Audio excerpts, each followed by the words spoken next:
else, y'all go ahead and start liking them, dropping those likes. Catherine, I'm gonna go ahead and bring you up right now, okay? Y'all go ahead and start dropping those likes, y'all. I appreciate everybody here. Once again, we are live now with Volsy Thoughts, Bring That Spoke. I appreciate every y'all being here. We're started up on the YouTubes now. I'm gonna start everywhere else in a second. Catherine, how's it going, Catherine? Are you at least 18? And what did you want to talk about? Hi there. I am 18 and over, but I'm not American. So I don't know if you... Yeah? Okay. Yeah, you could talk about number 1 and number 2. That's fine. Yeah, it was number 2 I was coming up for. Coming up for number 2. All right, cool. Not a problem. I don't think there is any good reason to believe in a God. Why do you think there is? I think it's sensible to love the Creator, but I think it's necessary to save your soul. Okay, cool. Before we do that, we would actually have to establish that number 1, that a creator actually exists first, and number 2, that creator makes souls, or that we have souls, and number 3, why is it imperative that we even love this creator in the first place if we supposedly have free will? If we have free will, then creator wouldn't be necessary, would it? But before we even get to that, how do we show that this creator even exists first? Okay, the reason that I can be confident is because I have studied scripture and I am a Christian, so I believe... That's all good and well, but that doesn't tell us that the scripture is actually true. Yeah, right? So why should we accept your scripture over anybody else's? I was going to say, the reason for me is I've studied the scripture, so it's easy for me to believe, right? But I would assume that you and your guests maybe haven't, so I can understand your questions. So to answer your question is to before you do that, I actually grew up Christian, so I actually have read the study scripture. You can go ahead. Okay. Well, then I would say it like this. What I understand is that Jesus says, "My sheep hear my voice." So you're just, perhaps you're not his sheep then. That's the only reason. That's the only conclusion I can come to for that. How about that the fact that yours it just may not be true? That could be another reason.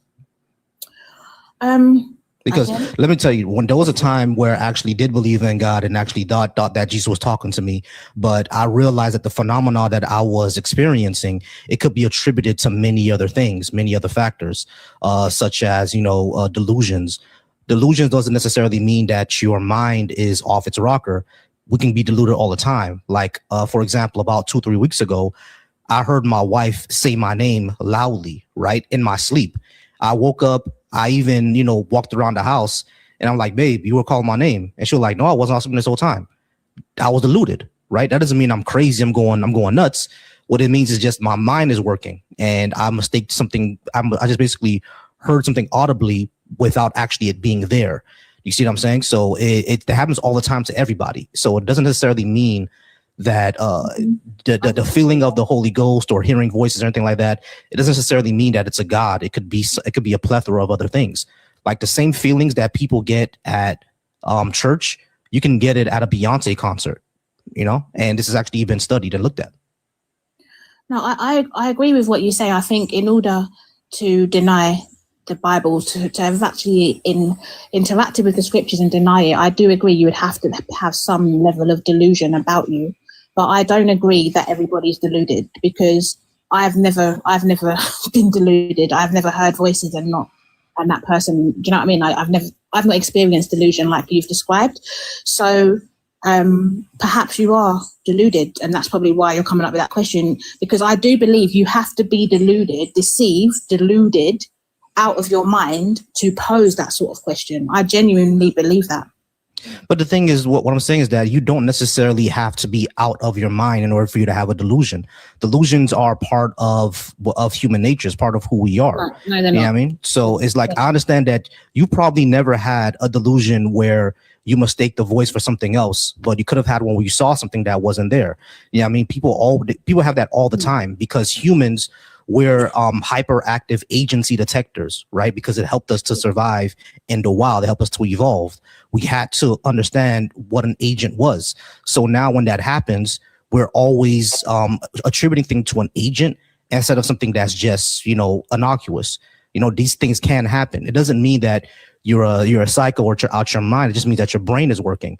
Now, a person who hears voices doesn't mean that they're going crazy, but necessarily doesn't mean that's going crazy. If they hear conversations, now that's more of a worry.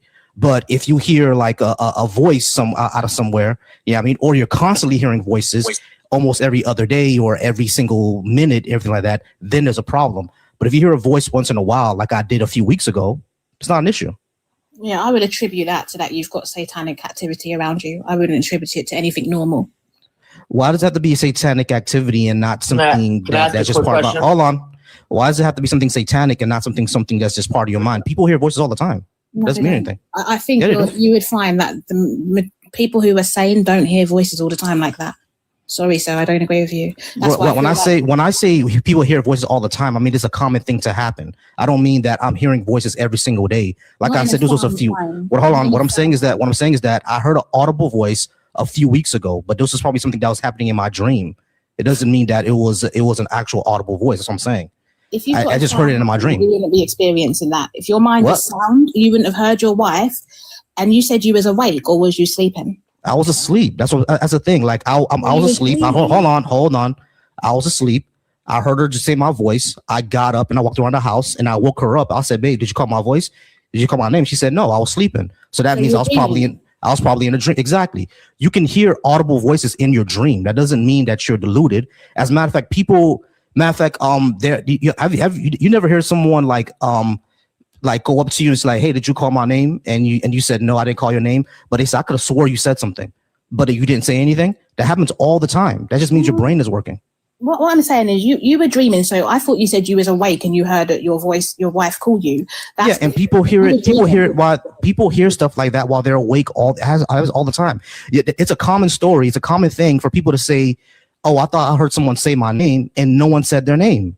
It doesn't mean that they're going crazy. This means that their brain is working. Well, it happens all the time. I'm not a psychologist. I'm not here to judge anybody as crazy, but I will say this: God, the reason to believe in God is because, like I said, it's wise to love your creator. The scriptures say it, and you need salvation. Okay, can you actually show that a creator exists? How do you do that? Yeah, I can. That's a very quick question. I can. Can you hold on? Because what flag is in your bio? What flag? We're having a conversation. Don't worry about my flag. So I don't understand why people can't be patient. So why do you have it in your name? Hey, shut up and don't worry about my flag. Are you bald?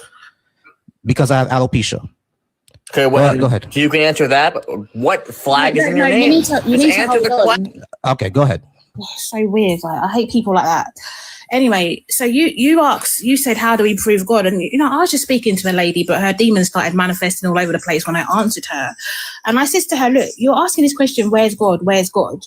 You've got breath in your lungs. You've got your body that you didn't create. You've got the sun. You've got the moon. You've got the stars. You've got a wife. I've got a husband. You've got love, right? You've got children. You've got all these things that have the fingerprint, the foundation, the what am I saying? The blueprint of having a creator. But you got the gall. You got the neck to sit there and ask. But do these things necessarily prove God, or they're just part of part of nature? Like, for example, our breath is simply our lungs, basically. Like we can breathe, right? So hold on. I let you go. Well, you did interrupt. So hold on. I let you go. So when it comes to our breath and the stars and everything like that, right? We know how stars are made. We know they come from accretion disk. We know that we breathe because of our lungs. Like every single explanation, every single thing about our universe, the explanation has always been something natural. There's nothing been in our universe that had a supernatural explanation. Absolutely nothing. Everything has been a natural explanation. So why would our existence in of itself need a supernatural explanation? Because you always come down to the point of who created that. You always end up at God. Right, but the question, that is. But Catherine, the thing is, you're assuming that we're a deliberate creation. How do you actually show that? Because at the end of the day, hold on. At the end of the day, we only have one universe to explore. You can't compare us to another universe to say this one is a creation and this one is not. Right. For example, I always use the example of a silk rose. A silk rose we know is a deliberate creation because of the cells that it's made out of, how it feels, how it smells, et cetera, et cetera. We can actually look into it under a microscope and see that this one is made out of plant cells and this one is made out of like fibers that are not natural or that are synthetic. You know what I'm saying? So we can do that with a rose, but we can't do that with the universe. So simply saying that our universe is a creation and you have nothing to actually show how it's a creation, what is the assumption coming from? How did you make that assumption? So let's look on the bigger scale before we get down to the biological scale, right? To the scale of cells, right? Let's go to the bigger scale. You look up, you see a sun, you see that sun rising on point every single day. Every day you've been breathing, you've seen that sun come up and it goes down at a set time. Like, does your mind not tell you that that's not an accident? No. So your mind concluded that creation just happened out of nowhere. No, that's not what I said. Well, what I'm saying is that no, number one, my mind doesn't conclude that it's a creation because we have no evidence that our universe is an actual deliberate creation. That's what I'm saying. But you do Our universe could be a natural process that we simply don't understand yet. We don't have the physics or the math to explain that natural process. That could be the answer, right? Yours could be the answer too, that we're a deliberate creation, but you actually have to show evidence of that first. You can't simply assume or conclude that it is. What evidence do we have that is a deliberate creation? You just can't say, oh, the sun rises, therefore someone put it there. That's not logical. It is logical, because if you've got a sun that is rising in that type of order, right, surely you've got to know something or someone created it. Not necessarily, because we know how stars develop, right? The stars develop from a collapse, accretion disks, like dust and other particles that collapse into each other. Yes, we do. We actually have, Catherine, pictures in our galaxy of stars forming. We actually can see that. So we know we know that stars can form naturally. So why would we assume that our star was made by something? Why would we assume that if we know that stars can form naturally? So if that's the case, right, your magical thing has created this star. It's not a magical thing. Accretion disk are proven. Hold on. Accretion disk. Hold on, Catherine. But you keep saying something I'm not saying. Accretion discs are not magic. We can actually prove it. Okay. We see them in telescopes. So it's not something that's magical. We've seen it. So it's not magic. Right. So my thing is this: if your accretion discs, my thing is this: what do you suppose created? If you put down if you want to say that the stars were formed by the accretion disk, that's your conclusion. My thing is, does your mind not ask you, well, who created the accretion discs?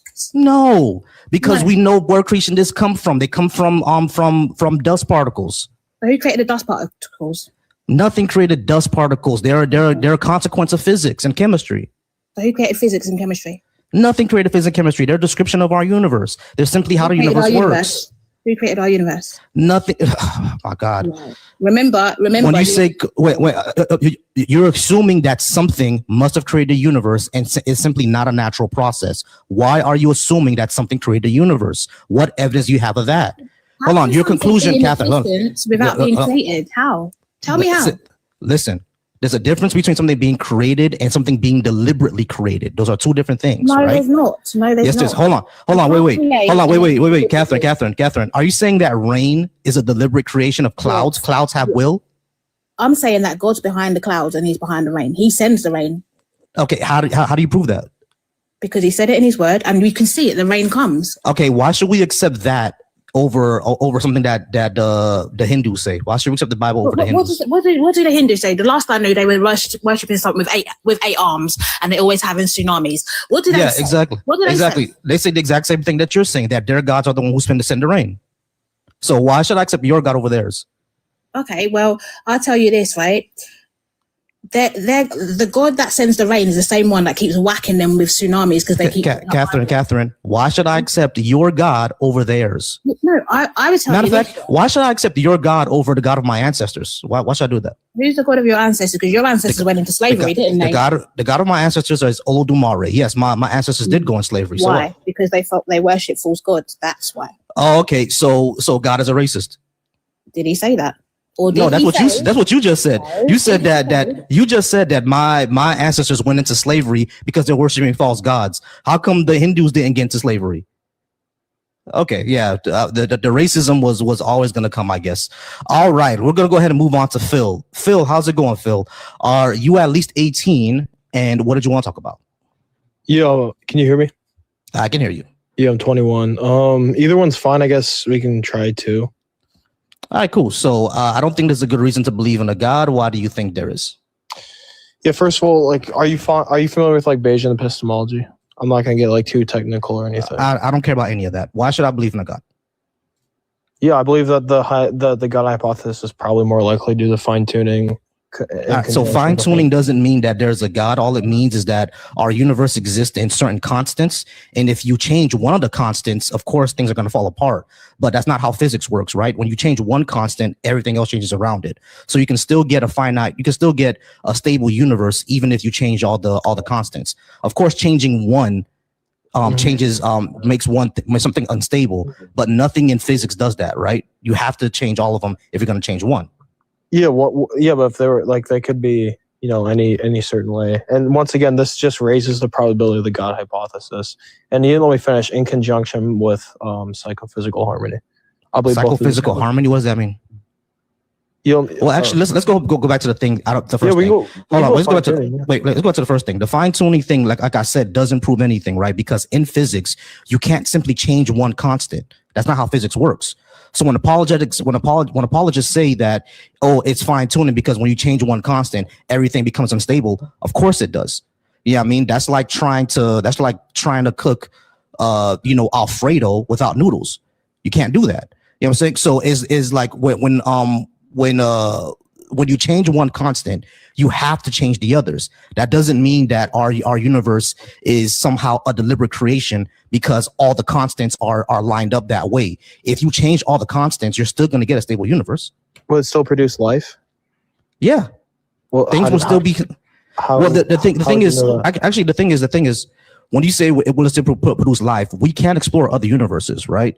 So it can likely still produce life, just not something that we would recognize. But that's just a human bias. How do you know that? Because of the universes that are from the models that we have, those universes are still stable, and the cells will still stay the same. Right? It'll just be something that we don't know yet. We can't really predict, right? That's because it's a whole nother universe different from what we're seeing now. But what I'm saying is that if we can still have a stable universe, why wouldn't life then emerge from that too? Yeah, I'll just ask you this. Like, do you think like a life-printing universe is expected under, like blind chance design? What does that mean? Which word do you not understand? I understand all the words. The way you put them together doesn't make any sense. Can I get help from the panel? I think that's pretty clear. I can repeat it. Repeat it, but say it in layman's terms. What does that mean? I didn't use is life expected from blind chance design? What does that mean? Yeah. What is blind chance design? What is that? Yeah, that's just going to be like bare non-creation, meaning like there's no bare non-creation. There's no rational design behind the universe. That would be what you believe. Do you think that life-permitting universe? We have no evidence.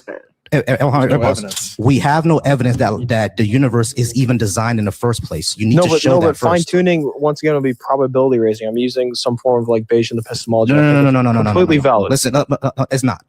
What I'm saying is that I already refuted the fine-tuning argument, right? Fine-tuning. Yes, I did. Fine-tuning. You're saying that other fine-tuning. Arise. Be quiet. Everyone be quiet. Everyone be quiet. Everyone be quiet. Be quiet, Bert. Wait your turn. When it comes to fine-tuning, all it shows is that our universe exists in certain constants, right?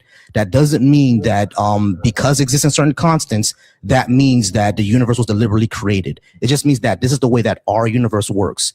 If you change the constants, you can still have stable universes. Hey, appreciate the galaxy. Hey, Big one of the Doc with galaxy. Appreciate Thank that. you so much, Doc. Appreciate it. But when it comes to crap, I lost my place.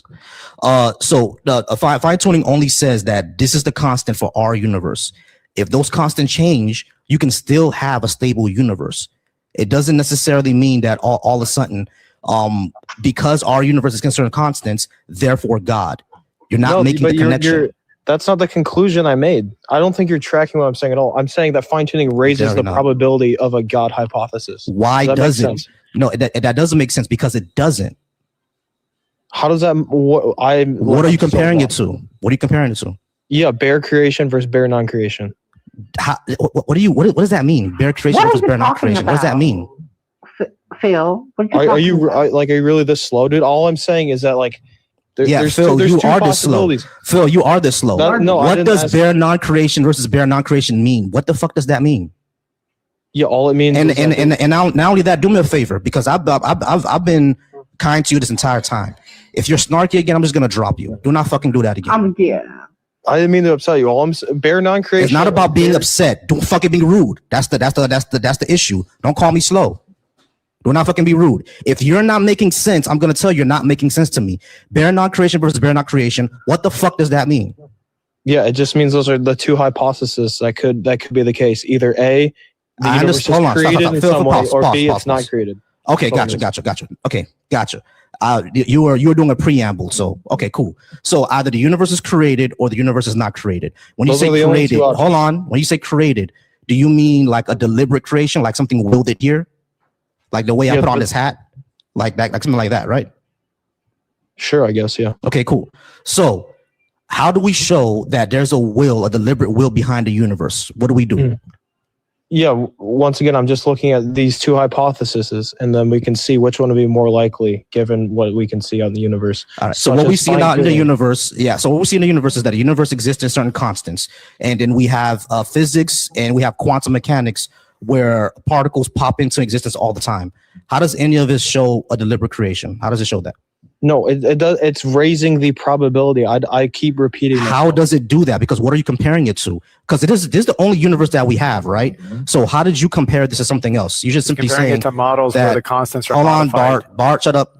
So how are you comparing? Bart, shut up. For a while. Bart, shut up. How are you comparing this to anything? Because this is the only universe that we have. So what are you comparing it to?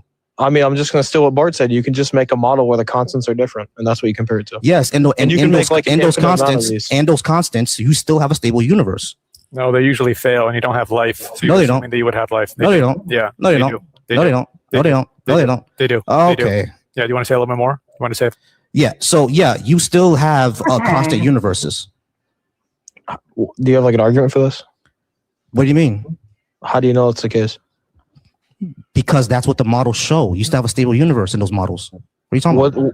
Show me that's the case. Stop brute facting it. Like, show me that. What do you mean show you? I'm on my phone. What do you want me to do? Substantiate your claim. You can't just brute fact it into existence and they still work. That's exactly what you're saying. That's exactly what you're doing. You're simply saying that when you change the constants, you don't get a stable universe, but you do. You want me to Google it? You want me to Google it? All right, I'll Google it. But Volsi, here's my thing though. He's saying to show him, but yet he cannot show you how the universe was created deliberately. He still hasn't shown you that because there's no evidence of such.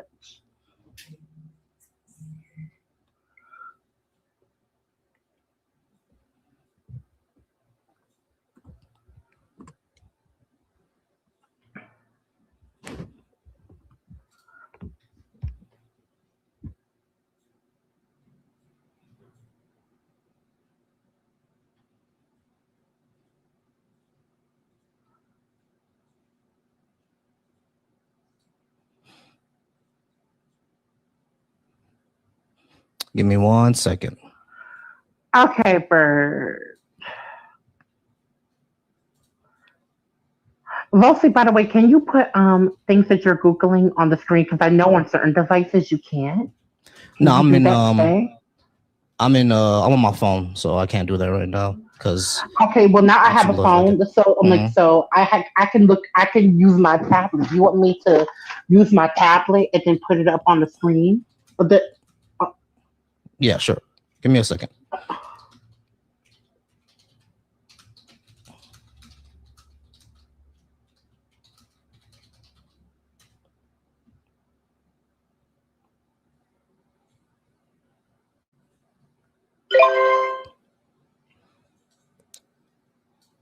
All right, cool.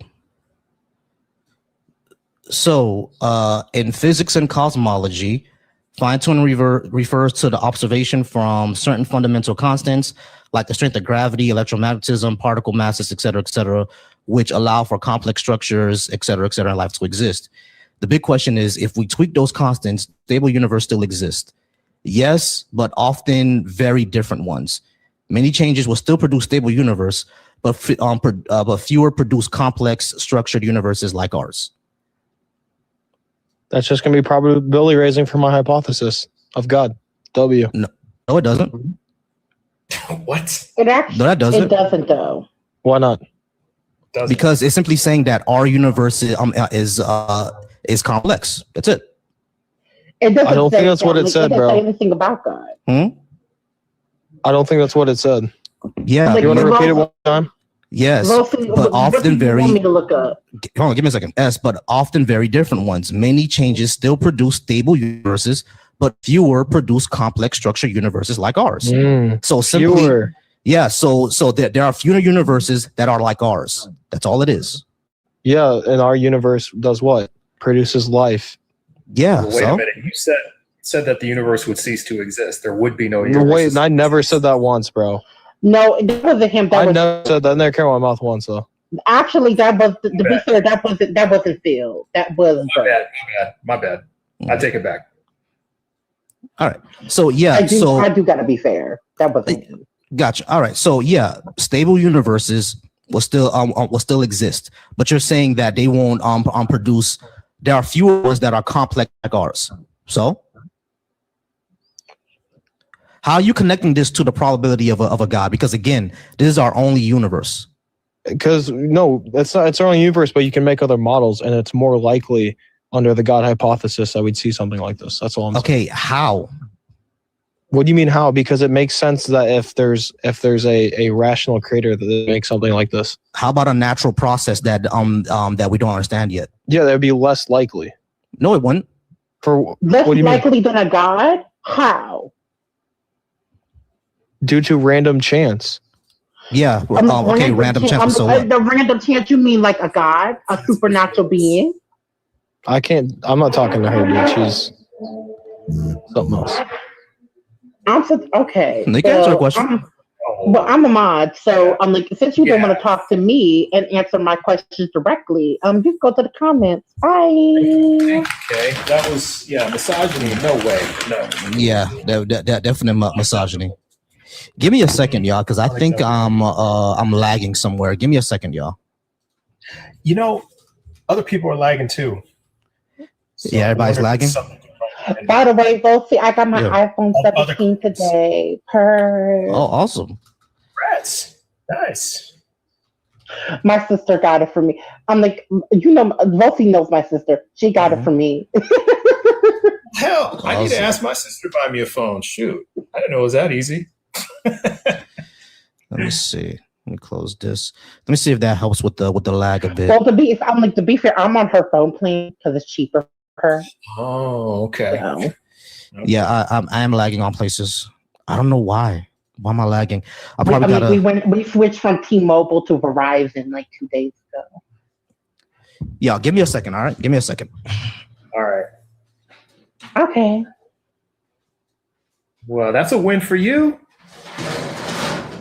Yes, it is. I'm like, listen, I was tired of T-Mobile anyway. To be honest. Yeah. You know, they're all right out for where I'm at, but I know a lot of people have had problems with them, so I don't blame you. Yeah, T-Mobile, and then I was with Metro right before that. Now we're at Verizon. Mm-hmm. Yeah. Yeah. Well, Well, congrats on I'm like, you. apparently we're supposed to be able to get like free Netflix. So that's gonna be Mhm. lit. Oh, well, that's a win too. All right, let me see if that changed anything, because over on the YouTubes and everywhere else, for some reason I am lagging. I have no idea why. I'm like, you're lagging on YouTube. Actually, I'm like, Yeah. I have my tablet. I'm like, now I could. Let me go to the YouTube on my tablet so you can hear exactly how you sound on All right, cool. YouTube. I think it's the video lagging. I'm not sure why. Let's I just see. want to let you know, Volsi, other creators have been complaining of lag. So it may not be just you. There might be something going on out there. Okay. Yeah, probably By the way, it's nice to meet you, True. Oh, thank you. It's nice to meet you too, KK. yeah, Trust But Verify is awesome. Yeah, I gotta, I need to I'm like, okay, where are you streaming from? The Volsi Volsi Thoughts. Yeah, Volsi Thoughts and Black Atheist Coalition. Everyone over there says I'm lagging really bad, and I don't know why. That might be on messing both with the views. Volsi. What is it? Volsi Thoughts and on both Volsi Thoughts and Black Atheist Coalition. Yeah, Volsi Thoughts and Black Atheist Coalition. They say I'm lagging like really bad, and I'm not sure why. I'm gonna go to Volsi Thoughts first. Let me see. Okay. Yeah, I'm trying to figure out. Yeah, I'm trying to figure out why I'm lagging, y'all. Technical difficulties, y'all. Okay. I'm like, oh my God, you were on Bring the Smoke. There's a video of you from 3 weeks ago. The Roots Matter. Yeah, I was on Roots Matter. Yeah, I was on the Roots Matter. I'm like, bring the smoke to the Roots Matter. Volsi Thoughts on Black Atheism. Oh, that's a really good picture of you, by the way. Period. Yeah, that is. Okay, listen. That's a really great picture of you. Actually, yeah, I love I like that picture. Yeah, can you go to my YouTube and see how the video? Yeah, looks? I'm trying, but I can't find your YouTube for some reason.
don't think it hits the mark that they try to get it to actually hit, because some of it falls into fraud and some of it actually does help people, and they actually do need it, especially to some homeless, that it does help, and they actually get off the street and actually do find a home and they do fix their life. Yeah, exactly. So we when it comes to something like food stamps in particular, and when it comes to something like food stamps specifically when it comes to something like that, yeah, the way that we do the system doesn't seem to work. It seems to cause dependency. I agree with that, right? But leftists like myself, we will actually like to do away with that system and get to a better one. Yeah, so food stamps is a good example. Like before, people were buying steaks and shit like that, and they were kind of taking advantage of it. When that starts to happen, I don't believe that policies are good for society once they start to be taken advantage of and they're not regulated in the correct way that they need to be. Right. So, but when it comes to food stamps, like it helps more people than the people who hurts, right? Like, who cares if a poor person eats steak? Like, what?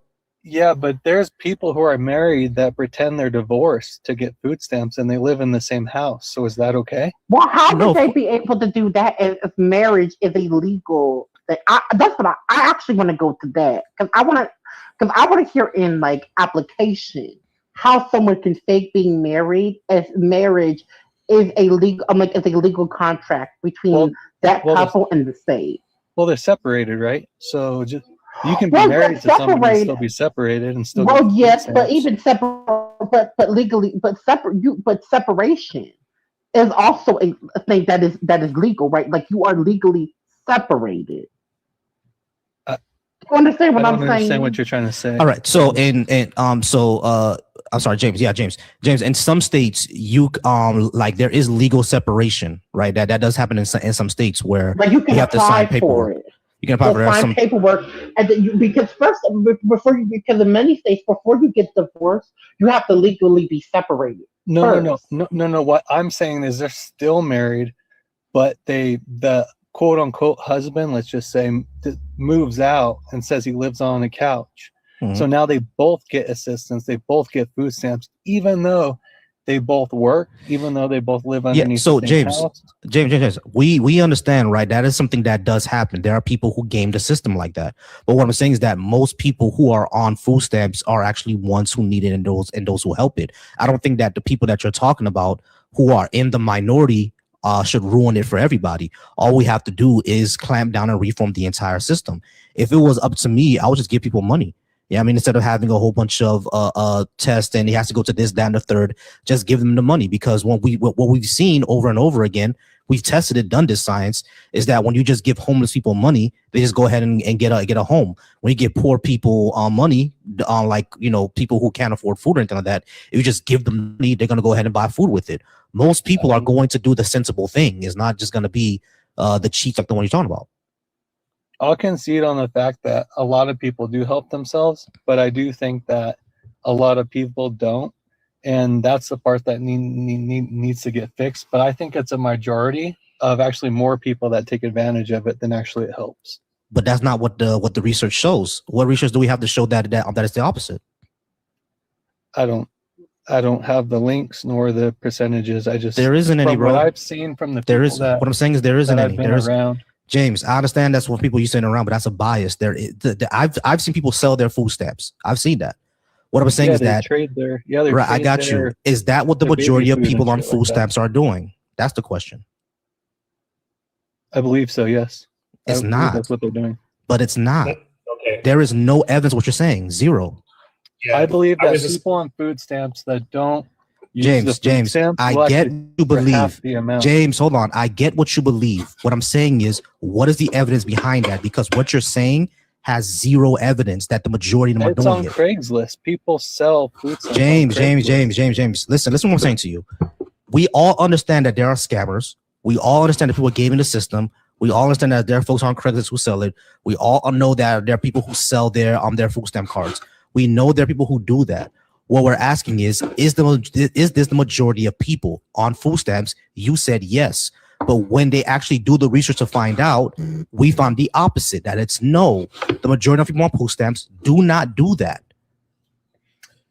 Confirmed food stamp fraud is between 1% and 3%, according to government estimates.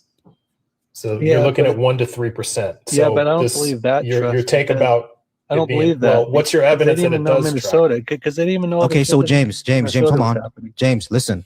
Is there any research to show that food stamp fraud is over 50%? Do we have any research to show that? No, and I'm probably Okay, then. So why extrapolating believe it. that? If there's no evidence to show that that's the case, why do you believe it? Because like if you saw there's enough motherfuckers in your area be scammers. All of us seen Because if people in our there- areas be scammers. Well, if there's more movement on that side that it's worse, then people will actually ask to change it. But if it's such a small amount, nobody will change it. That's You because do agree with that, right? no, I agree with that. That's because like and for human minds, we recognize, we remember negatives over positives. Like that 1% confirmed food stamp fraud that Trust but Verify just told you. You just said that you don't believe it, even though these are multiple yearly government studies that go over decades of this stuff, and you still don't believe it. That's just Well, that's because you reckon. Hold on. That's just because you only recognize the bad people in your area, and there's a lot of them. Remember, there are 50. Hold on. There are 40 million people on food stamps. 1% of that is still about 400,000 people. That's still a lot. That's a whole city worth of people. But it's not the whole system. It just isn't. So the reason why I don't believe it is because everything that happened with Nick Shirley and all the stuff that he exposed. It's why that number for 1% to 3% I just don't believe. Okay. You know that you're Nick Shirley's a citing, scam artist himself, individual right? Anecdotes. Yeah, and you're citing individual But anecdotes. yeah, but here's the thing. Well, I'm like Confirmed data that we James. have. But here's my thing, James. We are intelligent people, right? So we have Unlike to go Nick based Shirley. off of numbers, logic, and numbers to be able to give us a full picture. You said it yourself that you do not have evidence to the contrary of what is being said, because the data shows the opposite of what you were saying. So if there is no evidence to say that it's more than 1% of people, 1% of people, why are you believing something that there is no evidence for? And really, that would tie into number two too, if we were talking about it. Again, it really comes down to evidence. What are we talking about? Number one or number two at this point? Because what's the evidence of the contrary? And not only that, Nick Shirley's a scam artist. Like he went to these daycare centers when the children aren't there. So yeah, going like don't you think it's kind of weird of this young white guy going to a black daycare center saying, "Let me see the kids"?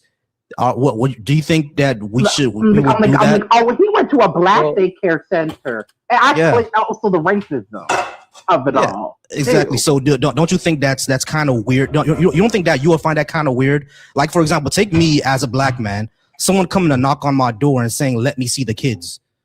You don't think me as a black man will find that very weird for a white guy to come to my door and do that? That'll be very strange, right? I would completely agree with that if he didn't also expose hospice fraud as well. Because he exposed that as well. Bro, but he didn't expose any. That's what I'm saying. If the first one is some weird shit that he went there when the kids aren't even there, and it's a strange white kid going to a black daycare center saying, "Let me see the kids." If it's set up like that and it's shown to you, which is obviously something that's fake, why would you now believe the hospice one? Why would you believe that one? Well, he tried to enroll his kid though. It wasn't that he was saying, "Hey, let me see the kids." I don't think he has a kid. His kids. And they He didn't showed let up him. with cameramen. Why would they let him? Why would they show? Well, yeah, exactly. That'll be another thing. If you're saying I'm trying to enroll my kid and you have a bunch of cameras around you, you think I'm going to trust that? First of all, that's dangerous to the children in there that have children on camera without their parents' consent. I want to know why the daycare was even letting But the frauds, come into He didn't even have a child with him. regardless of Nick Shirley, the fraud's already been proven because a lot of them have. Sorry, y'all. Let me take this on real quick. I'm gonna give you something, James. Let me give you something. Let me put something up in front of you, and I just want you to hear it and then respond. Okay. Let's say that you're not just right about this fraud. Let's say it's double what the statistics say it is. Let's say it's not just 3%. Let's say it's 6%. Okay. What percentage of capitalists who are taking profit out of businesses from workers do you think are not even going into the businesses that they're taking the profits from? Are you talking about nonprofit organizations? I'm talking about profit? capitalists, private owners who do not work at the places that they are taking money from, taking it from the workers who do all the labor to generate that money in the first place. Yeah, but what I'm percentage of capitalists are you think doing that? That's not okay. It's parasitic. And I assume, do you work in the business?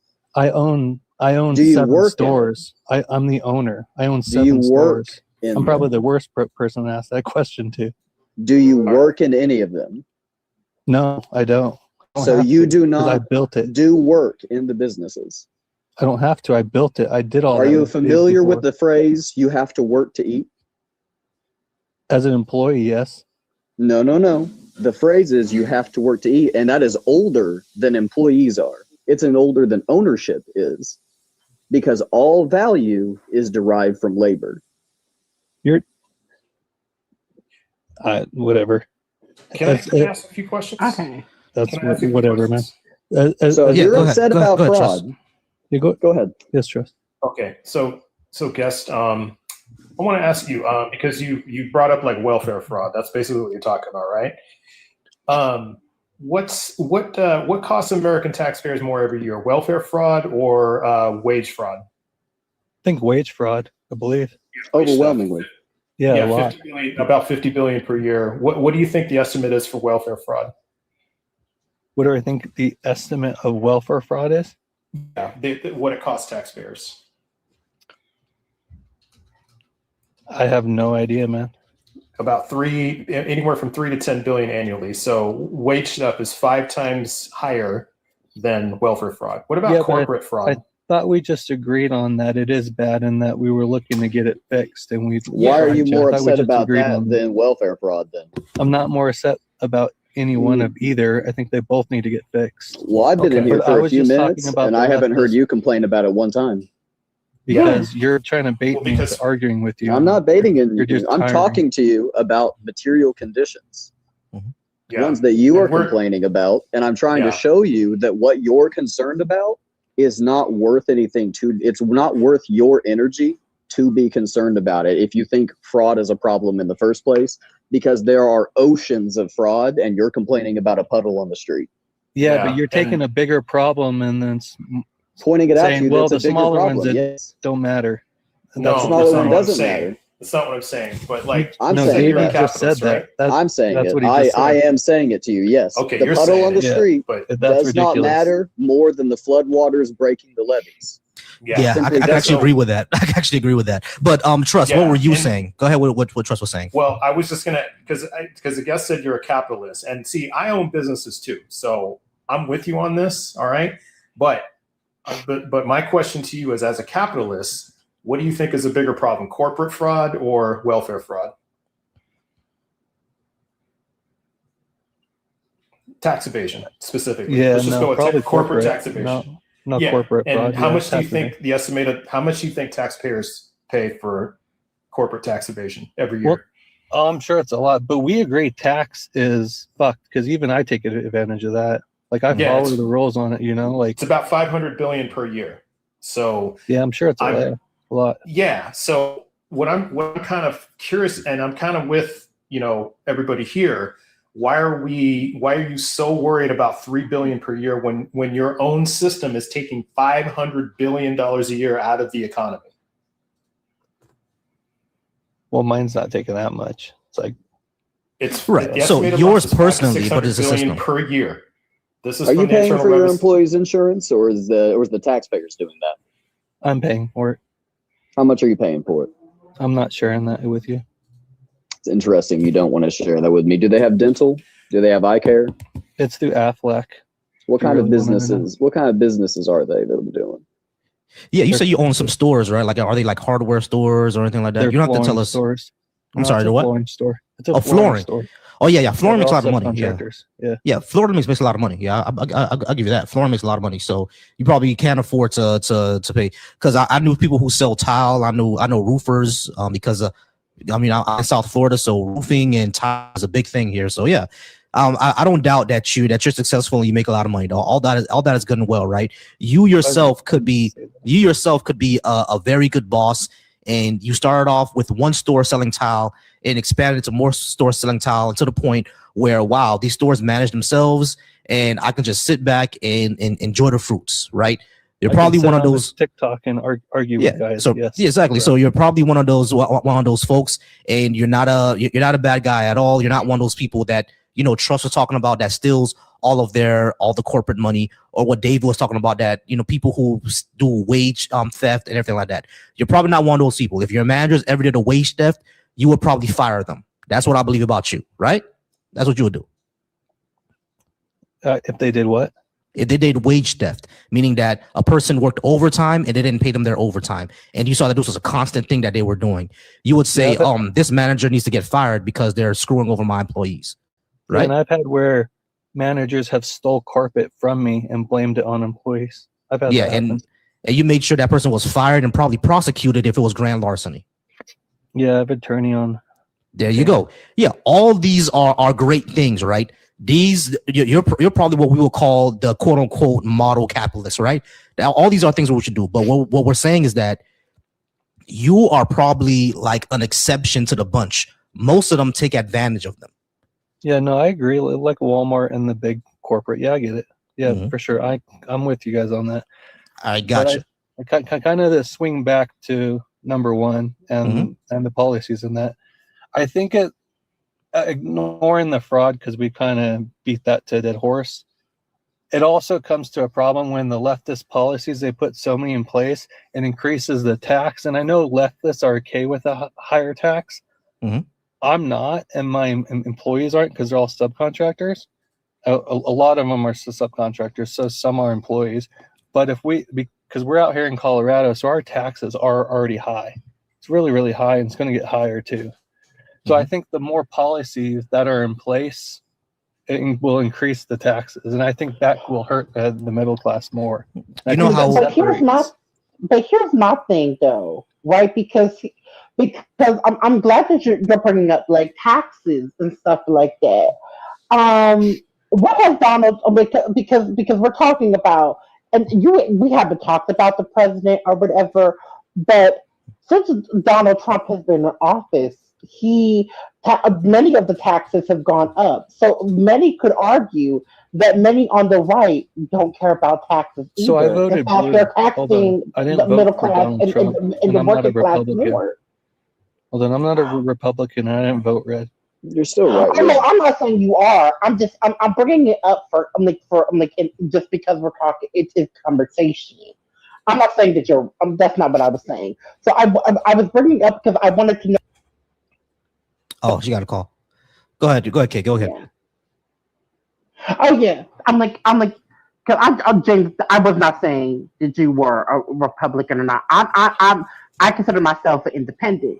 So that's not even like a conversation. I was bringing it up because you brought up taxes, and so I wanted to know how you feel about the fact that you have wealthy people like the sitting president who are who are raising taxes for the middle class and the working class, but trying to get tax exemptions for the ultra wealthy. I was gonna point something out, James. Like, you see how you said that with these things they'll be raising taxes, but the issue that the group's policies, right? Right, I got you. Let me just explain it. So yeah, the worries about raising taxes is because of all the other costs that we already have.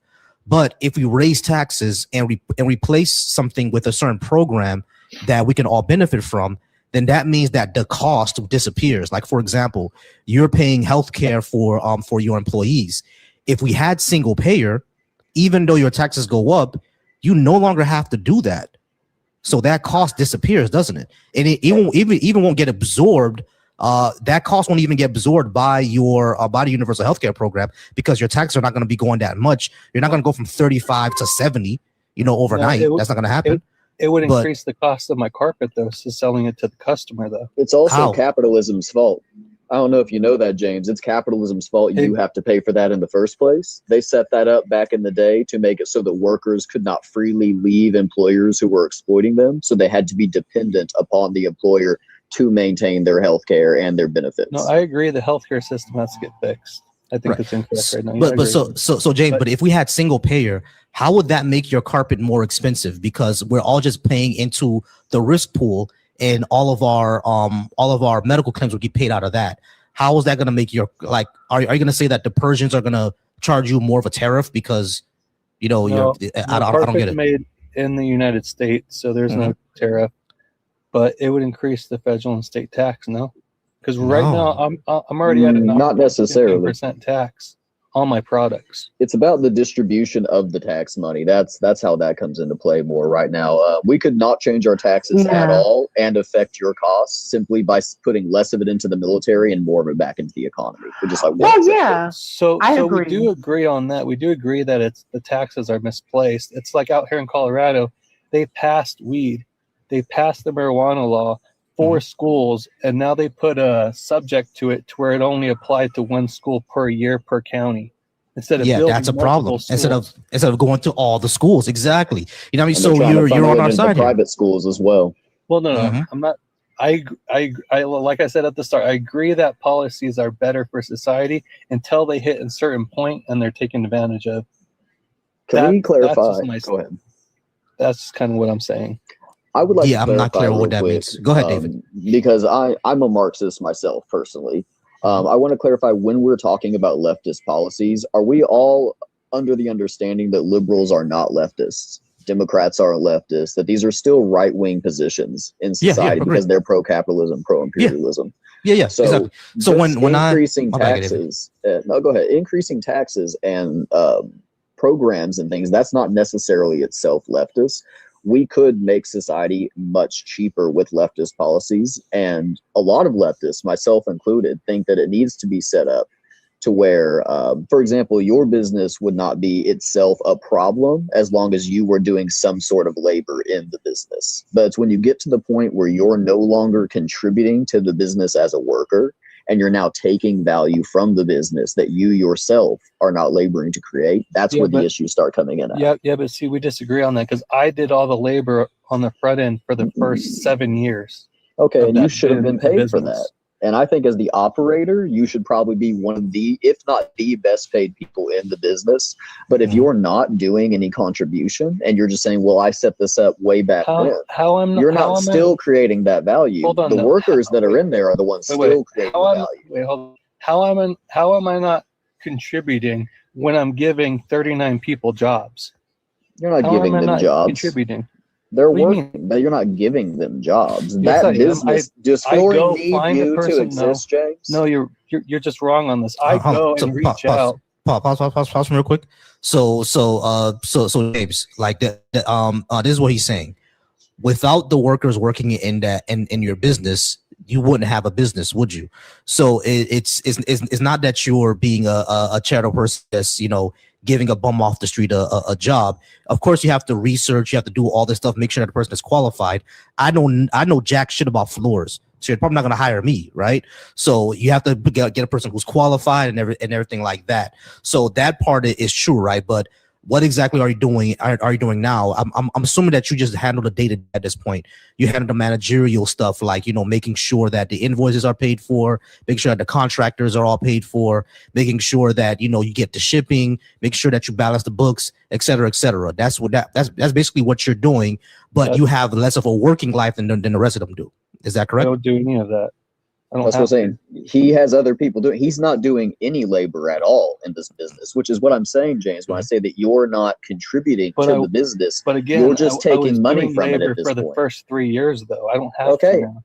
You're not doing it now, though. That's the point. I don't have to, though. What you did 3 years ago isn't impacting what you're currently getting now in the money. All the money that's coming in right now is coming from their labor. If what you're telling me is everything was okay for my first 3 stores because I was working in them. But as soon as I scaled into my 4th store, I'm now the bad guy with it. I'm No, it's. I mean, it's not now a bad horrible, guy. horrible It's not. because I don't work in the business. That's what No, you're saying. As soon James, as this I made isn't that personal. decision to It's not scale, about you as it's an now individual. bad. It's not about you as an individual. This isn't personal. Classes are in Well, no, I'm contradiction saying the between owners position and that you're workers. saying I'm in. No, Dave. The position that I'm in right now, as soon as I open up that fourth store, you're saying now that's when I didn't contribute any labor into the business, even though I'm the one that fronted the like 300K in the first place, and I saved up years. So It's not about James, opening the we store. all understand. It's about whether you're working or not. Give me 1 second, James. I understand. We all understand that you made hard sacrifices and you worked very, very hard. The thing is, like, what are you doing with the business now? Are you just getting paid as the CEO or the president to kind of just like go in there, make sure the lights are on, and go home? He's not even going in. I have to go internationally and find products that are better for our customers, and that's basically. So you are doing labor.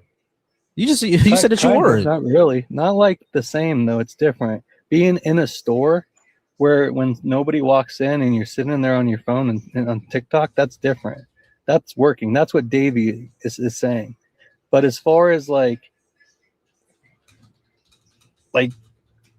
fixing my profits and my margins and shit like that, I'm doing that, of course. I recognize back end work as work. If you're doing that, you should be getting paid for it. But at that point, I would argue that you should be getting paid for the amount that you're contributing. And your work is important. You should be getting paid. As the operator who started it up, I would agree that you should be getting paid well, obviously. But if you are taking more than you're contributing to the business, then you're taking from the workers who are actually creating it. You're keeping them in less viable conditions as a result. And I doubt that they're doing as well as they should be doing. And in reality, the less well you're getting paid, well, I'm assuming it based on the conditions of capitalism, which is, I think, is a fair assumption to make, considering the economy that we live in. Yeah, but you're incorporating a corporate business versus a little small flooring store that owns 7 stores in Colorado. You have 7 stores. It's not small anymore. As soon as you get to the point where you start thinking you're not working, it's not small anymore. So James, you still do the back end work, right? You go out, you find the products, you do the research for the products, you talk to the people who make the products, you get them for the customers, and you make sure that the shipment happens, et cetera, right? You still do that work.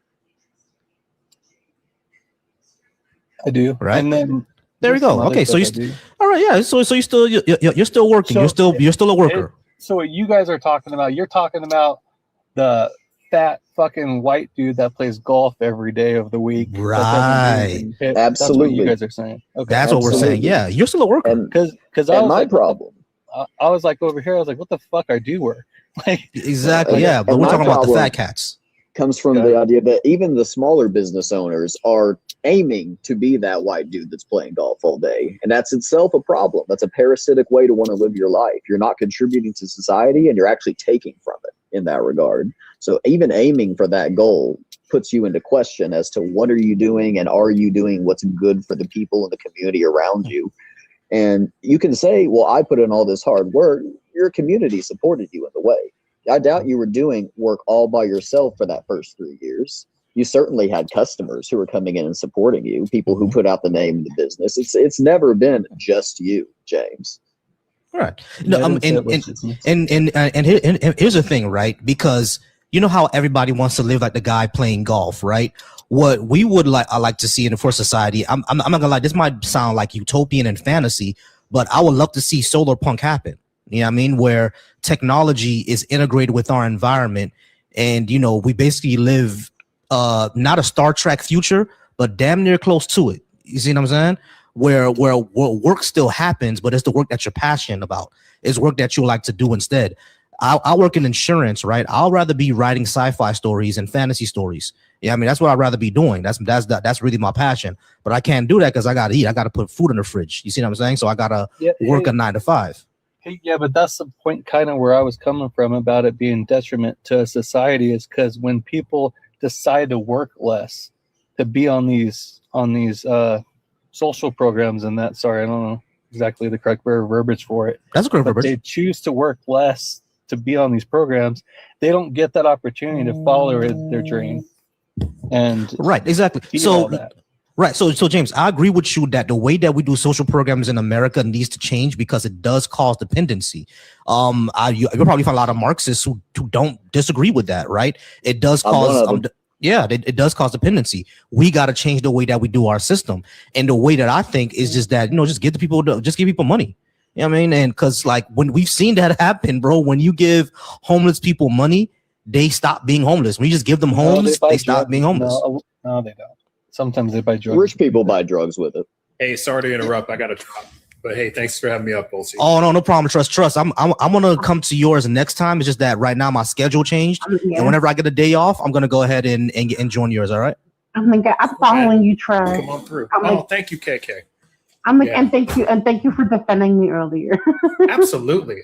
Hey, it was nice meeting you all, and look forward to being with y'all again. Appreciate. Oh, Trust. All right. Oh, Trust. When you're ready. Yeah. I got you. Trust. Do me a favor. Because later on this month, I'm gonna be doing lives on positive masculinity. I definitely want you to be there because you're a husband and a father, right? Oh yeah, for real. Yeah. For real. Yeah. So I definitely want you to there as well. Exactly. All right. Appreciate you, Trust. Man. Let me know, Volsey. All right, man. Take care, guys. For sure. Have a good one. All right. I'm like, well, obviously that's not something I need to be there for, but I'm like, but I'll support you. Oh yeah. You could definitely be in the comments supporting because I want to talk about getting to a positive space of masculinity and seeing masculinity as more than just provider protector roles and women are supposed to be submissive to me and I'm the man. Blah, blah, blah. I want more. We need to have masculinity that's more healthier, that's more secure, that's more flexible.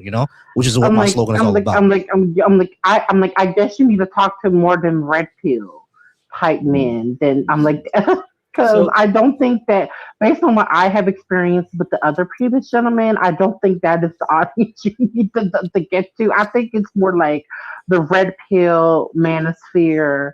Yeah, the younger people. Yeah, I'm the younger men. I want to get to them before they get to the red pill. You know what I mean? They don't get to me before they get to Andrew Tate. Well, yes, but red pill is also infecting the minds of a lot. It's been noted that it's getting younger and younger. With younger boys that the red pill is affecting. Exactly. Oh, my bad, y'all. Let's get back to the conversation. Yeah. My bad. I'd like to speak on the social programs aspect a little bit here. Yeah, go ahead. Go ahead, Daisy. So I don't know if you've read Wealth of Nations, James, by Adam Smith. He's considered the father of capitalism in the West. He criticized chattel slavery very early on, not because of its criticized what you said? He criticized chattel slavery. And chattel not for slavery. What is that? Chattel. That's American slavery. Chattel slavery. Hold on, Davey. No, I understand, KK. Go ahead, KK. But we got to get back to the point I was making here in a second. There's a couple things there. There's a couple things there. I agree. James, do you live in America? I do. I'm in Colorado. You live in America. I'm assuming you were born here, went to school here, etc. How do you not know what chattel slavery is? And you went through K through 12 for the American education system. I know it's not crazy, James. That is crazy. Yeah, that's kind of crazy, James. How you never heard of chattel slavery? You went through the education system. Are you guys saying child slavery? No, chattel. Say cattle, but put a ch on the front. Are you talking about like 8 to 5 workers as far as that? No, I'm talking about racial American black slavery. That's what I'm talking about. So you remember when America had enslaved people, right? Yeah. Exactly. That's chattel slavery. You never heard that term? I want to say slavery though. Because it's a specific type of slavery. You have to be specific. Chattel slavery is when not only the individual, but their children and those children's descendants are all are all enslaved. Are all enslaved, right? And in fact, that is what and it's because of the distinction of chattel slavery, why indentured servitude, many white people like to claim was slavery, was not. The fact of the matter is they had two different definitions. In colonial period America's laws because they were actually defined differently. Indentured servants could actually buy their freedom. Chattel slaves were not, because it was defined by whether or not your mother was enslaved, and if your mother was enslaved, you took on her status, and so did her descendants. Not the same thing. Yeah, and I could speak on that at length if you guys want me to. I've studied it in depth, but getting back to what I was saying on the original part of that, James, he was one of the founders of capitalism in the Western world, and he criticized the act of enslaving people in the same way that Karl Marx did along labor lines in the first place. So this is the father of capitalism and the father of communism, reaching across about 200 years of history to shake hands on the topic. And what they were shaking hands on was the viewpoint that the worse paid workers are, the less productive they are in society. And that workers who are well paid are not only more productive, but that they produce higher quality products and will actually be more loyal to the industry and the business they work in as well. And on that note, social programs in the United States and the Western world especially were founded not because of leftist policies that were like trying to necessarily improve people's conditions in the first place, but to separate workers from their tax money in a way that made them dependent on the capitalists who owned them. So in some ways, it's a capitalist policy to have these socialist programs, to have these social programs in place. And then also out of need being caused by capitalist policies. So like school programs, feeding children, that was born out of the Black Panther Party trying to feed kids in schools that were going hungry. And that became a state thing to try to undermine the Panthers because they were getting too many community connections. So a lot of these programs are not being born necessarily directly from leftist policies, but out of capitalist policies trying to undermine the left in the first place. So in a lot of ways, when we say these social programs are left-leaning, leftists don't want these policies. Leftists want workers to be paid well enough that they don't need these policies in the first place. Yeah, exactly. We should live in a society. Go ahead. James, this might actually answer my question. Dave, how old are you? And you don't have. Can you tell the year you graduated high school? I am 30 years old, and I graduated in 2014. 2014, and you don't know. Which means that well, that was Davey who answered. I think you're asking James. James, go ahead and get off mute, James, please. I don't think hearing that, I don't think it matters what I answer, but it matters because it will give me context, because there are states that are actively trying to remove Black history from schools, and there are also states where they're actually trying to water down Black history in schools, which is why I'm asking the question in particular. Colorado is one of those states, though. Colorado actually doesn't do that. I know you said you lived in Colorado. I don't know where. I don't know where you went to school, and I didn't really ask whether or not you went to school in Colorado and stuff. Because that was my question, because it gives me context. I was asking for because it gives me context to what your education might be on African American history. That is why I asked. I'd like to know it just for a frame of reference, James, if you don't mind sharing. To be honest, I stayed out of it because I'm white and just haven't dug well, into being it. white doesn't mean you should not learn. You should not learn about it, because here's the thing: if you do not learn about it, and you do not understand it, then history can repeat itself. That is actually the point of learning. Yeah, but well, James, here's what I'll say, right? Hold on, James. Here's what I'll say. History rhymes more than it repeats, right?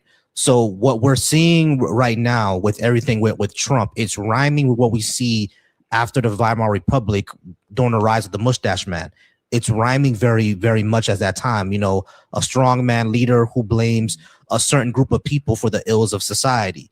It's 1-to-1, right? So that's why you should actually learn about the history. I understand being white is not necessarily a part of your history, but it is part of American history. And if you're white American, then that means that your ancestors came here likely as settlers or as immigrants from Italy and Ireland and stuff like that. So it's important to know. Which means it's important to know because not only it's not your history in particular, because your ancestors and your ethnic group wasn't necessarily affected by it in the same way. But but the point of the thing it is American history, like Wolfie said, and it's important that it is taught properly, and so history does not repeat itself.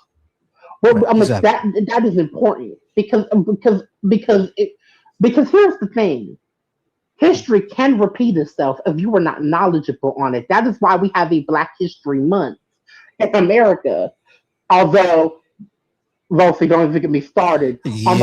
on how the Black diaspora tried to co-opt that shit.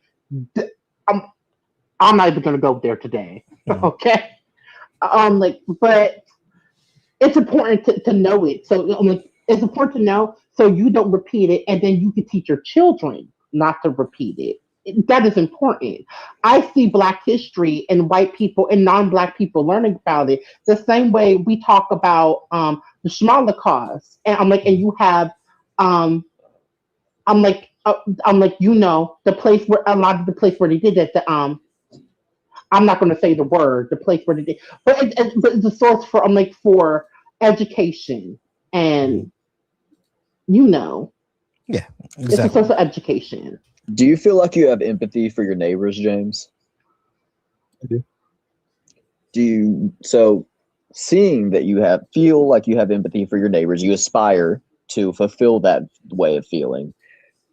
I think that it's important that you look at the history of people and how history has affected people who are not necessarily exactly like you. And to get even deeper into it than that, a lot of people don't understand. What you're telling me is to treat somebody different because of their history. That's what No, you're we're not I'm saying that. telling We're just you saying to you learn That's the not what I'm history. saying. We're recognize saying you learn history your has treated different groups of people in different ways. And that if you have empathy for your neighbors, you have to understand how they've been treated historically, because history is the foundation of today. Everything I'm that not we gonna experience have today empathy, is more based on that empathy of it. foundation. Yeah, but even if I learn more history about the Black culture, I'm not going to have more empathy for a Black man versus an Asian man. No, it's That's not not about the way I having am. more for That- one person or another. It's Then about another. That's exercising not- that empathy and showing it in knowing and educating and learning yourself. And more than that, if you learn enough about it, James, you'll learn that white supremacy benefited European workers in the same way that dogs being the favorite animal on the farm benefits the dog. Well, Can yeah. I point something out real quick? Here's something that I've said, right? I think, Davey, you agree with this. I've always said that capitalism is more than just an economic system. It's also an ideology. And the reason why I say that is because exactly what you said, James, is like, even though I learn more about Black history, that doesn't mean I'm going to give more empathy to the Black man than I am to an Asian man. The thing is, it's not about that, right? Because the way that you view empathy right now is through a zero-sum game. Just because you gain a little bit more perspective and empathy for someone doesn't mean that your empathy for somebody else is going to decrease. It doesn't mean that. You can still have the same amount of empathy for both and still have understanding for both. It doesn't need to be a zero-sum game. But under our system of Yeah, capitalism, definitely. it makes things a zero-sum game. You know what I And mean? Because that's not what I was advocating. Capitalism, though, that's not me, though. speaking more, well, you're a capitalist, James, but speaking more on that, are But- you aware that you're being exploited, James? Because if you are still doing any amount of labor in this business, and I will for this time agree that you are a small business owner, they are holding you up. The Waltons and them are holding you up like a shield to protect themselves from valid and rightful criticism. And all the things you've agreed with us about Yeah. in this live so far are things they're getting away with, and then they're holding you up as a shield to deflect so they can keep getting away with those things. Okay. Yeah, so we should be joined together to take down the fat guys who are playing golf while getting tax breaks from the government and getting subsidies from the government, because that's another thing that happens, that we don't talk about a lot. Not just the pharmaceutical, but the fossil fuel industry actually gets billions of dollars in direct investment from the government while still making profits off us. Sure do. people don't understand as well. Listen. Capitalists and workers have joined hands before in history. Capitalists and workers were the ones who overthrew monarchism, overthrew feudalism together. It's a whole process. And even if we are diametrically opposed to each other, our conditions are in contradiction. I'll be honest with you, James, from my perspective, what is best for you and what is best for your workers are the opposite ends of a teeter-totter. They are never going to be in alignment from my perspective. With that being the case, That's the way as capitalism's humans, James, we are staring down the barrel of a GUN right now with climate change. And if we, even you and I, from worker perspective to small business owner perspective, do not get together and tighten up, the fossil fuel billionaires and the animal ag billionaires together are going to drive our soil, our water, and our air below viable levels for us all to be able to live happy, fulfilling lives where we can pursue hobbies, where we can have community, where we can even live and breathe without increasing our risk of dying early in the first place. You're going too far for me there right now, to be honest. I don't know what you agree with mean by too far. I do agree with you on the fossil fuel thing, because that does affect me. Because carpet is made out of oil. It's made out of a plastic. So that does impact me directly as far as gas being more expensive. I do agree with you that has been taken advantage of. The fact that gas could be $1.60 one month and then $4.35 the next month. And what then was too far for you then, James? Yeah, I don't want to talk about it. I keep feeling like I'm the one that keeps trying to go back to the policies, but we're going on to like black culture. Yeah, we've gone through a lot. Okay, so let's go back to the policies. It's all related. Yeah, it is all related. But let's go back to the policy. So yeah, universal health care, that's one of the main things that the American left wants to do, right? Mm-hmm. And the thing is, when it comes to universal health care, right, it's a leftist thing in America because everywhere else is normal. You know what I mean? Everywhere else is just a normal thing. In America, it's a leftist thing, right? So let's talk about that. So universal healthcare will be good, right? Because even though even if it raises your taxes a bit, the fact that you will no longer have to pay Aflac to make profit off of people being sick will be, and that money right there would just go right back into your pocket. So that would be good for workers and for businesses too. Wait, back in my pocket or whose pocket? Yours, because you're no longer paying Aflac. So I do agree with you that universal health care, I am with that. Okay, cool. I still feel like it would increase my prices and taxes on that because we'd have to pay for it somehow. Like you'd be saving money actually. Aflac charges you now more than universal health care would be charging you otherwise. Aflac works. I do know how Aflac works. Aflac is a private insurance company. It's trying to make profit. It's trying to make a profit off you, James. How does it? It's a privately owned insurance company. How does it charge the contractors? It charges them to make a profit. It's always going to charge you more than it needs to make a profit. That's where it comes from. How do they get care on Aflac? What do you mean by how do they get care on Aflac? We're talking about their model right now. They got to sign up, right? Yeah, they got to sign up, but it's not like traditional healthcare. They actually refund you back a certain amount for whatever happens. So for an example, it doesn't matter, James. For example, one of the contractors I have accidentally cut off the tip of his finger. Mm-hmm. He was paying into this thing for a year. He paid about $900, I'd say, and $80. Mm-hmm. His cost to repair his finger, I think, was like $5K. Mm-hmm. So they covered about $4,000 for him. So that saved him $4,000. Okay. Yeah, and they would try not to pay for that in many ways. This is a private insurance company. Their end goal is to make money off of the situation. I'm agreeing with you, but I'm also disagreeing at the same time. I got you, James. So James, if we had single payer, your contractor for their finger, for anything like that, would be zero. So that money will stay in their pocket. Okay, but who would pay for it then? All of us, right? All of us, yes. Which means everybody pays less because literally everyone is paying into it. And also, the program is not designed to make a profit. It's only covering the costs we need it to do. So there's no extra amount being charged so that somebody can make extra money on top of it. Right. Because profit incentive is removed. Yeah. So the thing is that causes healthcare. A lot of people don't realize that the thing that causes healthcare to be so expensive in this country is because of administrative costs.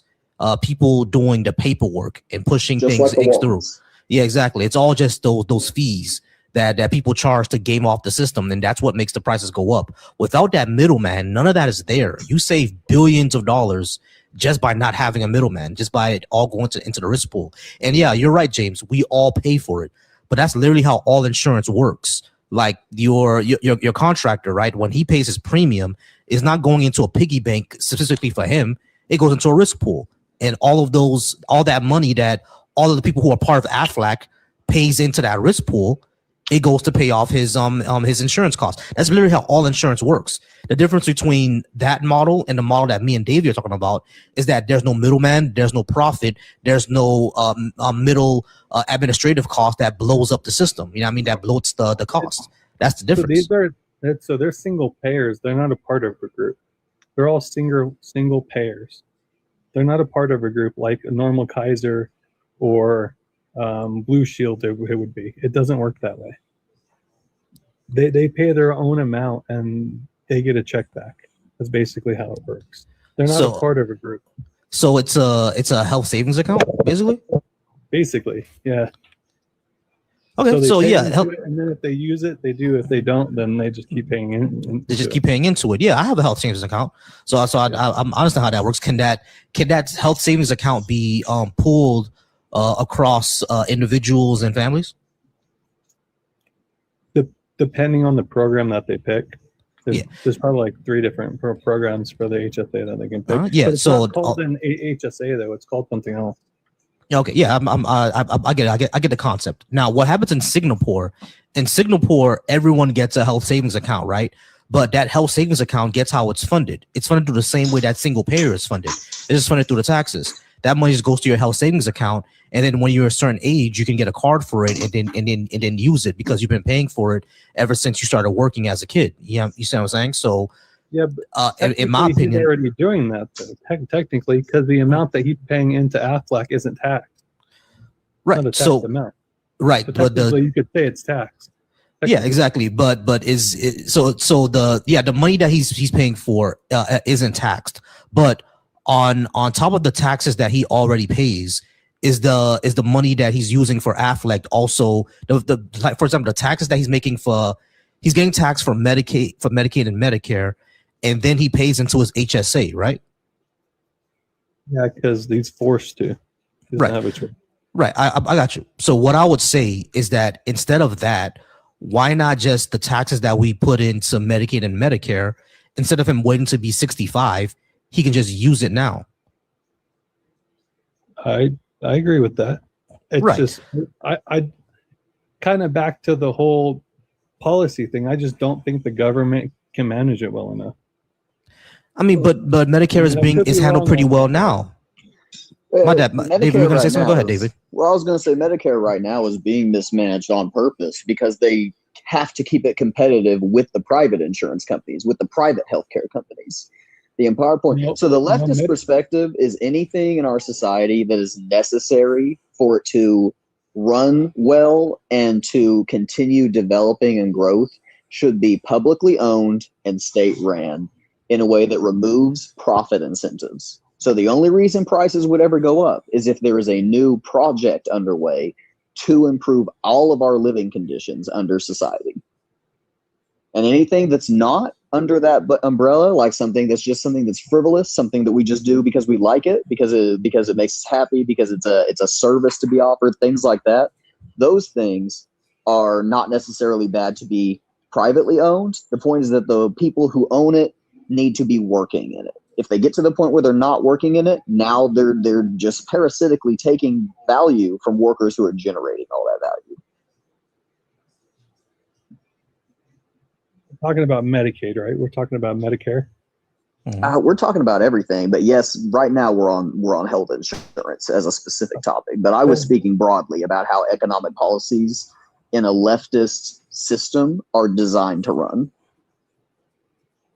Yeah, on taxes. Yeah. So there are major things that I would say. I think we just I would say there are major things that we can nationalize in this country, and like for example, not everything should be nationalized, right? Like pizza shops and shit like that, like Domino's versus Pizza Hut. No, there's no Sure, you necessary don't for it. exactly you don't need to necessarily nationalize those, but things like defense, things like telecommunications, stuff like that, those I think, in my opinion, should definitely be nationalized. So that you can't, and you can't because I did telecom for about 14 years before I did this, and they tried that at a place called Charter Communications. If you guys have heard of that company, not they tried that. Look it up. And they tried a union, and as about back in the day on the East Coast, and it did not work at all. You had principal engineers 2s, principal engineer 1s doing as much work as new engineers that were 1s and 2s. They purposely did less work because they were getting paid around the same. It wasn't that because they're PE2s and PE1s, they do more work because of their title. It actually completely fell on its face, and they pulled out of it. Right. No one is saying to make everyone pay the same or do the same work. No one's saying that. We're saying that right. Sorry, real quick. Let me clarify. Right now, a PE2 at Charter makes about 180K to 160K. Okay. That around. Back then, they only made probably 90K, but an engineer 1 or 2 was making like 80K. Like it was like right around that same type of barrel. Because it sounds like it to me, you guys are coming more from a union perspective. Is that fair to say or no? Yeah, I think more places should be unionized. But just because they're unionized doesn't suddenly mean that everyone's going to get paid the same or anything like that. That's no one's really saying that, right? Even in Cuba, that doesn't happen. That they're not all paid the same in Cuba. Yeah, I only think Cuba, unions are necessary under capitalism. If workers had control of the industry in the first place, there would be no need for a union. Is that a microwave? Yeah. Hey, what are you making? Are you making a Hot Pocket? No, we're doing. Hey, what was in the microwave? What'd you just do in the microwave? It was just eating, broccoli. What just eating, bro? But yeah, I mean, like no one is saying that everyone's gonna do the same work or get paid the same, right? Like no, like even in Cuba that doesn't happen. Like no, not the janitor and the doctor aren't getting paid the exact same in Cuba. But what we're like saying, a failing society though? I thought it was like failing in Cuba. Cuba is struggling under an embargo right now. It's actually one of the most innovative societies on earth. They're doing the medical equivalent. Wait. What's embargo mean? What's that mean? An embargo, they're being prevented from trading in a way that most countries are normally allowed to, in a way that's designed intentionally to choke their society, to harm the lowest classes of people, the people who are most vulnerable, to turn them against their government in order to facilitate regime change. That's what the embargo is. That's because they like own the Venezuelan government or some shit like that or something like that, right? That's why we're doing it. No. So the Venezuelan government was the main supplier of fuel for the Cuban people up till recently, when the United States did a coup in Venezuela. They kidnapped Maduro, and they have I can't remember what their name was. The vice president tried to take over, and then she got snubbed. Now someone else is going to be put in position. But that's just a puppet government is what it is now. The United States has very clearly come in and take over. It's an imperialist project. And what they're doing to Cuba is twofold. It's one, a response to Castro taking over, because Castro essentially tricked the CIA into funding his takeover of Cuba and then didn't play ball with them afterwards. Because the previous controller was Fulgencio Batista. He was an American-backed dictator. And then secondarily, they were trying to prevent a second Haiti. Haiti very famously freed themselves from slavery and then went around the Caribbean, freeing other enslaved peoples, largely black-controlled islands. And Cuba is in the same position, and they were trying to prevent Cuba from becoming a second example of black independence. You can go back to when they first freed themselves and find government officials in the United States openly talking about it. Yeah, that's that's correct. I'm Haitian, and not only that, Dessalines actually said that he would like to purchase African Americans to come to Haiti and be free. And of course, the American government ignored that letter. and they said that we're not going to let them purchase it, and they choked off Haiti. Basically, France and the United States made a plan to not trade with Haiti at all, not recognize it at all, in order to prevent more revolutions from happening. But that didn't work, because over in the British control islands, because they heard about the Haitian Revolution, guess what they did? They started rebelling too. So a couple of decades later, that's when the British government abolished slavery as well.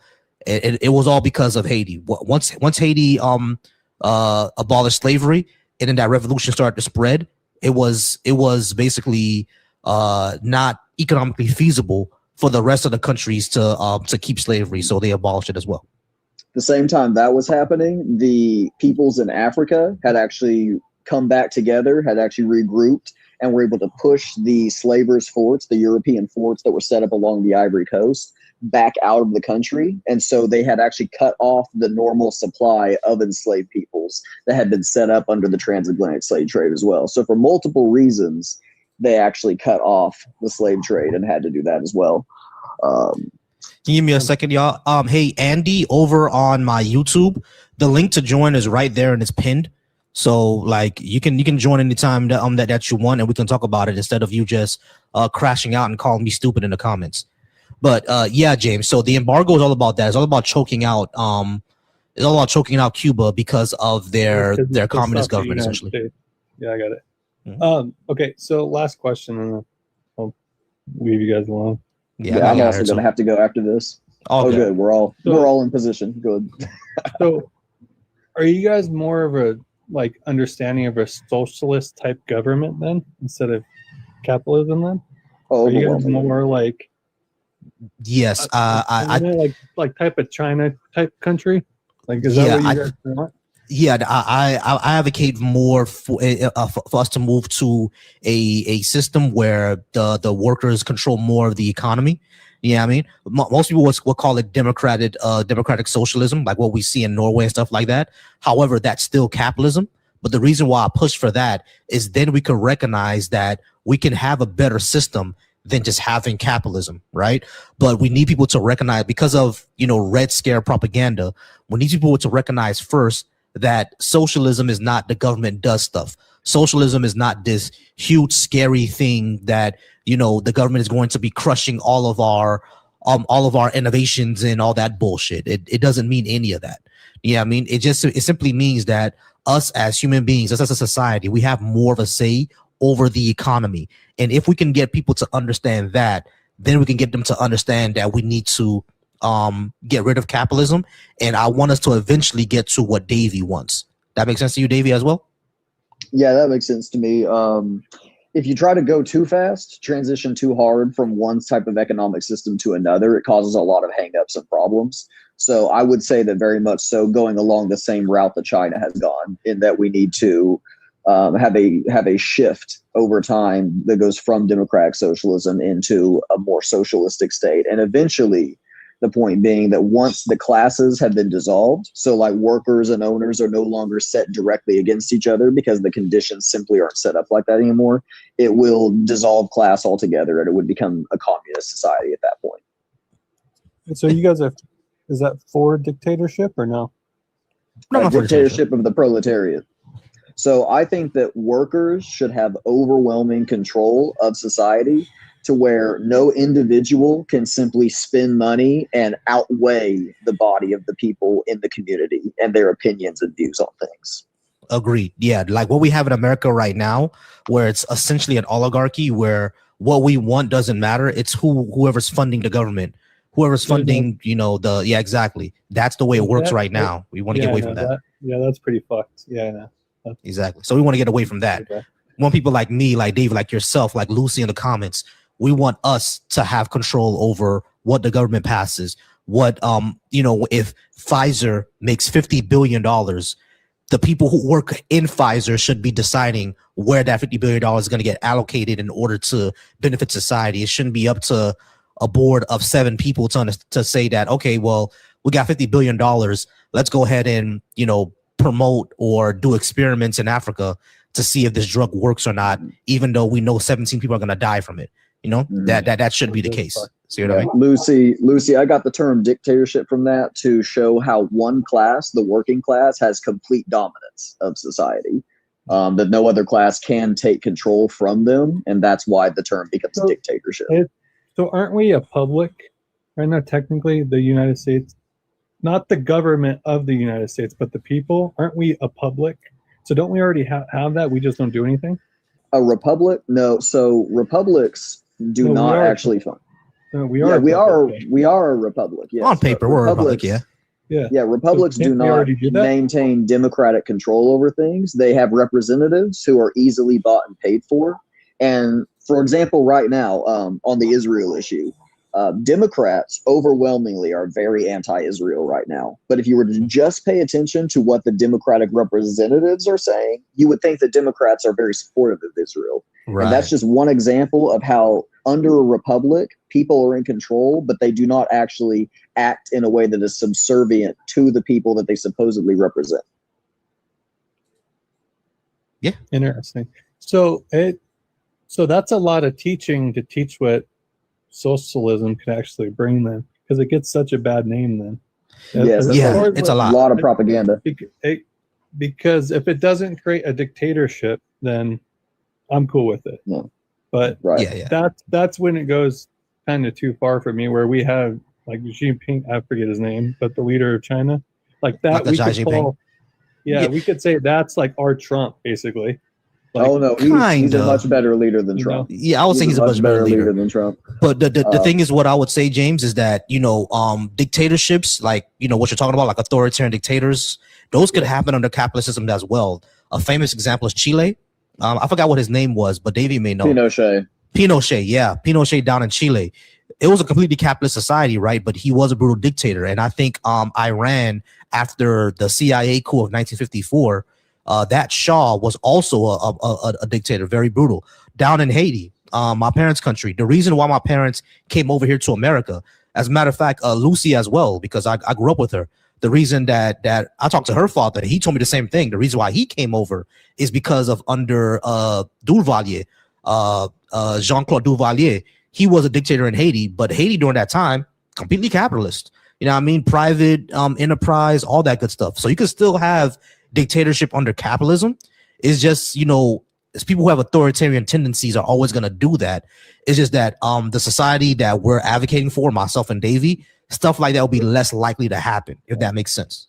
So, And so, to so tell you you, guys, go- so you guys are saying in more of a socialist society, because technically you could kind of make the case that the billionaires are the dictatorships. Like you can kind of Yes. make that case. Yeah, based on what that's the term oligarchy and shows that it's a society controlled entirely by the rich. Yeah. On another note with that, regarding like let's go to like the Bolsheviks, for example, back in the Soviet Union. The United States did not turn against them when they became what you would call a dictatorship and have a lot of negative views about. They were against them before the revolution had even completed, because the United States was still aligned with the British and the French. And that is one royal family that controlled the British, French, Spanish, and even the Russian Empire going into the Tsarist kingdom. And when they learned that there was a revolution underway, the United States, before they even really understood much about it, sent 2 ships full of military officers and soldiers to try to undermine and stop that revolution. They just didn't get there in time. It was too well planned, and they had already succeeded in overthrowing the Tsars before the Americans even got there. So before what's they this had even called? gotten off So- the ground, What's this called? Bolshevik? I can research it so I can write it down.